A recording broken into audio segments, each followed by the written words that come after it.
اعوذ باللہ من الشیطان الرجیم، بسم اللہ الرحمن الرحیم۔ نماز قصر کیسے پڑھیں؟ تو یہ ہے کہ نماز قصر یعنی طریقہ بتا چکے ہیں کتنے کلومیٹر پر نماز جو ہے وہ قصر ہو جاتی ہے، یعنی 44 کلومیٹر آنے اور جانے کا سفر ہو تو نماز قصر ہو جاتی ہے۔ اور جو کثیر السفر ہے یعنی بہت زیادہ سفر کرتا ہے، پورے مہینے میں 10 دن سے زیادہ سفر کرتا ہے، تو اس کی نماز پوری ہوگی، وہ جہاں بھی جائے گا وہ پوری نماز پڑھے گا۔ لیکن وہ شخص کہ جو کبھی کبھی سفر شروع کرتا ہے، لہذا وہ قصر کیسے پڑھے گا؟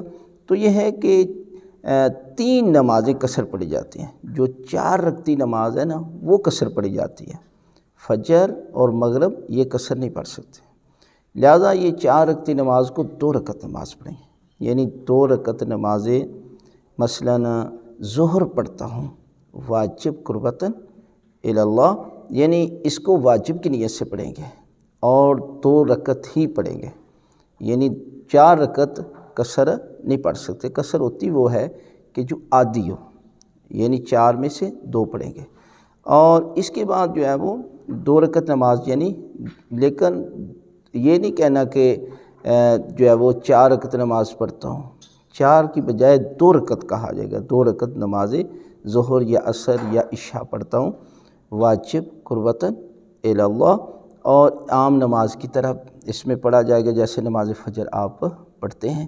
اور اس کے بعد جو ہے وہ آیا سنتیں پڑھنی ہے یا نہیں ہے؟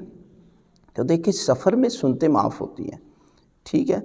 تو جب سفر میں نماز جو ہے وہ واجب قصر ہو رہی ہے تو باقی سنتوں کی ضرورت نہیں ہے، لہذا اس میں آپ کوشش کریں کہ سفر میں جو ہے یہ نماز قصر ہی پڑھنی پڑے گی۔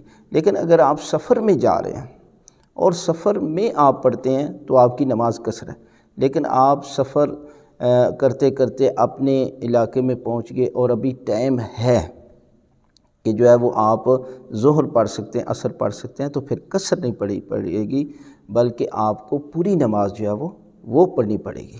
اس کا مطلب یہ ہے کہ اگر آپ راستے میں نماز پڑھتے تو آپ کی قصر تھی، لیکن ابھی وقت ہے اور آپ اپنے گاؤں، اپنے علاقے یا اس جگہ کہ جہاں آپ نوکری وغیرہ کرتے ہیں، تو اب آپ وہاں پہنچ کے تو آپ کو وہاں جو ہے وہ پوری نماز جو ہے وہ پڑھنی پڑے گی۔